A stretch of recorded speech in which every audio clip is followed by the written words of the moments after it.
Hi, Jo Labs. Hi, Ate Kat. Ano, congratulations at kinasal na kayo. Na-excite na ako sa kasal niyo dito sa Pilipinas. Ako rin. Ano bang wish ko sa inyo? Ano ba yun? Nakalimutan ko. Andito yung papel mo.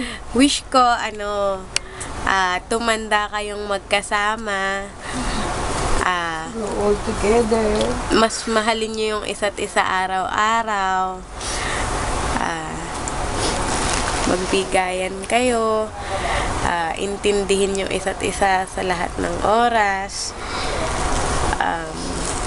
Ano pa ba? Yung mga pamangkin ko, mga talaga, di ba? Mateo Eugene. Kasi hindi pa talaga ako ready ikasal yan si Kuya Martin. Feeling ko kasi ang babata pa namin. Or ako lang, ang bata ko pa. Para mawala ng kuya. Hindi naman mawala. Pero kasi nagpamilya na siya. Pero decision nyo naman yan, kayo naman yan, matatanda na kayo, alam nyo na yun. Ayun, i-enjoy ang buhay may asawa.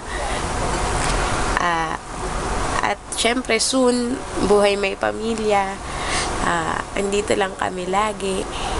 I love you guys. Congrats, welcome to the family, Ate Kat. Yun lang.